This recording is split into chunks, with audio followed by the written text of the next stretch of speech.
Hello, my people. I greet the full house from Untouchable Mama. Hope una dey fine. Una do as una take help me take share, comment, like. God go bless una. Really appreciate una well. Without una, who be me? I dey appreciate each and every one. As una take dey like, comment. God go bless una. As una take dey share, God go bless una. I dey appreciate una well. My people. This video, when I watch this video, laugh one just by my enemy. Now I say no, make I still bring a call. Maybe most of you not even see this video because sometimes we they see many things for Instagram or something like that. I don't understand. So when I just see and the thing just they make me they laugh. Portable don't enter one chance for Gbalegbe hand. When they go there, not be smart you. He tell them say he na celebrity, he na this one, he na gbogbo one. He begin the holla for them, not be smart thing. Because of somebody where be say he go report am. Even the video, that person will still go report am, he still there inside here. I put everything together.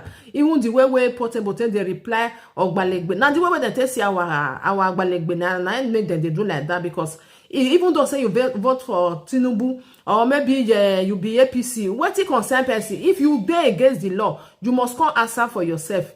Now it go say therefore tell am make for send a manager call. Can you imagine? Oh, Nigeria don't finish. That our country not be smart, don't finish. Once they don't hear your name small, you feel say you be Alpha and Omega. All na because of say bribing and corrupting. Wait be say our country, wait don't spoil our country. Now they cause all this one. You could say you be celebrity, you be big boy, you be that one, you be heaven and earth, anything where you be. As far as say person can report you, you must go answer for yourself. So you they tell them say in a celebrity that they hear in name. You know, say the boy they don't work kind. I don't understand because sometimes I just see a video. I just say, I don't know this kind of person get as it they do it thing, get the way they do. Because some of our people believe say when they don't they hear your name small, you feel they do anything where you like. You feel talk to Gbalegbe the way you like. Now the way I know say now the way our Gbalegbe they put their self for hand. Like say if they not they take all this corruption, they be they just they way. And therefore not they do the anyhow. As far as say officer come to your house, he tell you say see so thing, may you follow us. You go follow him, then you go talk your own for them. Then when you go they shout for and come they tell them say you vote for APC, you be APC, you vote for Tinubu, and if you vote for Tinubu, waiting come concern all these officers, then they do their work.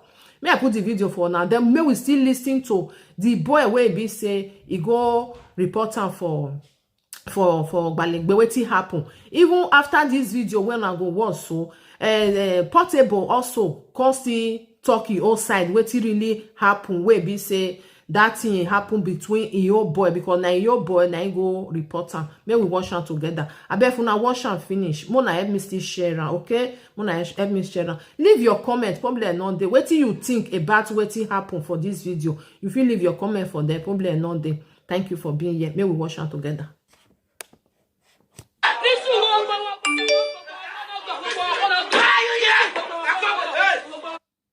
This one na Gbalegbe they talk to. This one na Gbalegbe wey come.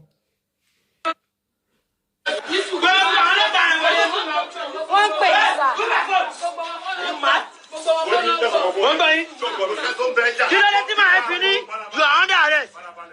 Why to finish you are under arrest? Why? You the tell superstar say you are under arrest in my office? No, you are telling me you are under arrest or what? Why? Did I know you? Okay, oh yeah, why? Under arrest. That's complaint against you. Oh yeah, who? Complain, no, that's don't say the. You know they come over, they ain't for customer me. There's a petition. Petition against me, that's why you come and scatter my bar. That's why you come and scatter my bar. Get the petition against me. Who scatter your back? You now, you come and everybody's running up and down. Everybody's running up and down. Everybody go! Whoa! Whoa, yeah, I don't go back on the bell! Whoa, at the one that you want to do it! At the ball, anyway! You don't see what I do me? Come on, tell me, look on him, I oh, yeah, kill everybody! Why are you here? And then you call me, then I'll come to your office. All the manager will come, I have manager. I have promoter, yes. Are you giving us order now? No, don't tell me, don't can't kill myself. Oh yeah, what did I do? What's in that competition? Portable, take Kill one new petition. This one you are doing will not help you. No, don't tell me this one I'm doing. You not help me. I'm a superstar. I'm a celebrity. If you are a celebrity, your problem. Show me your ID card. Everybody. Show me your ID card. No. That's me back. Me Rufi, federal government liability, not a basoro.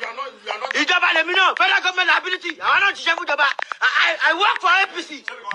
I work for APC. I work for APC. I go Tinubu. I go to Nigeria. Who are those people? Kí ló wá ṣe pẹ̀lú mi? Kí ló ṣẹlẹ̀? Kí ló ṣẹlẹ̀? He seized my property, assault me, and did so many things online. And he beat me, he disgraced me, and he said that he want to end my career, so many things. And I'm not contented with that, so I have to come to the United Police Station because I can't drag him the way he dragged me. So I have to come to the police station and narrate what happened, then write petition against him. So that's what led to this. Do you think justice will be done? By the special grace of God and by the special grace of or by the power of police, everything will be okay, I believe. Yeah, good morning everyone. My name is Manny Money, as you all know. Yeah, I was the one that write petition against Portable, Maybe today we don't write petition. We don't write petition since last year, December. That's why I petition against him. And we have called him that come. Someone, but the police have tried their possible best. They've called him. They don't want his name to spoil online, Though he sports my own name online, but those police did not want his name to spoil online. So they invite him. They give him 3 months, at least 3 months and over. Come to our police station.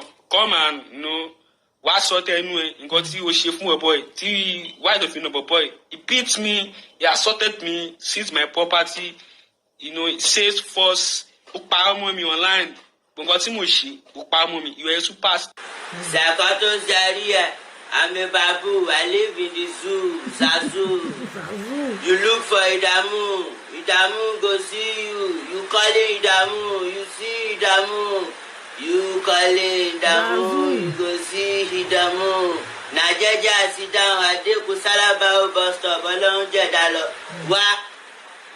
I believe in God, my phone and stop, and disappointment is a blessing. If anything no happen, you go see something.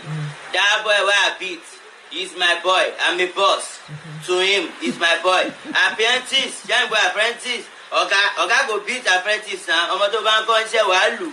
That one no mean say me police can say me they can arrest you. That one no mean ọkọ àti ìyàwó ń jà nísìn ìyàwó ọkọ bọkọ ìyàwó wí ẹwà ní ẹfẹ mu kí ló kàn yín pẹ̀lú property ẹ yìí na property. Then this boy is my boy. Yahoo ni tẹ́lẹ̀ mo jẹ change life ẹ pé kó dolórin. Okay, now you see they do the scam they go. Then I pursue him. I beat him. I flog him. Now, I want to arrest me because of I flog him. He come to write a petition about me, about celebrity superstar. He's a Yahoo boy came to lay a complaint, petition. He write petition about superstar celebrity. If you don't see me, Akoy Odogu. You want to be like Odogu, so they say Odogu. Legitimate ṣe I do music for living orí mo fi ń ga wú mi ò bẹ̀rù ẹni kọ́kọ́ I fear only anybody me I no fear anybody na only God I fear. Wahala no be look for ẹ̀dààmú ọmọ ṣẹ̀ ẹni kan máa bá wí no be jẹ́jẹ́ superstar dey I dey on my own na dem go come baba please help me when I help them on my own I dey on my own on my own lane I dream about myself. Now I say my help you, you dey with me, I buy food for you, they give you food, you dey sleep for better lolo. If I go to Jenu go no, Latin lolo everywhere. I be studio for no go let my flow. I'm a zoo, I live in the zoo. Because if you don't see the flow. They know they dream about themselves. They are dreaming about me. One phone I buy for them, they use and they show me, one show me. Oh yeah. But they don't dream about themselves, so I pursue them. But they say now go where I do. They say my boys, they say I do it. Boys why they give money, why they feed you. They buy food for you. You the ask of data money. You are going back. èèyàn fún ẹ lówó jẹ àárọ̀ ọ̀sán gbà tó dalẹ̀ ó lọ bèèrè lọ́wọ́ ẹ̀ pé ó ní ìdíwọ́ oúnjẹ alẹ́ you are very stupid can't you hustle for yourself that's why I pursue them now that time why I dey feed them why I dey give them money why I dey sponsor them I carry them travel bó tẹ̀ jẹ́ local plane fly by plane I carry them fly by plane boys wey I carry fly by plane they say I do ritual shey I no be their helper. They don dey search their helper now. They no know police that time o. Why dey help them? The time wey be say we don fight, we dey don happen. Ojibo get ẹja, Ojiboju get ẹjọ get ilé ẹpa. Why don blackmail your guy? You dey blackmail your boss now. All this thing na blackmailing. They go dey post different things about me. Petition. I have like 100 petition if I don't come. They invite me. I have like 100 petition letter from my office. I don't know. Different people just dey write petition on me. Now only me go first blow. Ṣé mi ní kọ́ lọ́nà máa kọ́kọ́ ṣàánú fún ni àbí oníwèé gan-an? Wahala. My people, he say he get 100 petition. Away, my people. Anyway, my people, the thing make me laugh. The way we talk to all this ogbalegbe something constantly talking. Oh, so may for see free mind, you know. You need to tell people, say, see what happen. Even the boys still talking, you say, see what happen. Property, season, this one, that one. Anyway, my people, this thing make me laugh. The way we do all this grammar, because in they do like person when they do drama, you know. Thank you for being here, my people. I appreciate each and every one. Una bye bye for now. Bye. Let me share the video.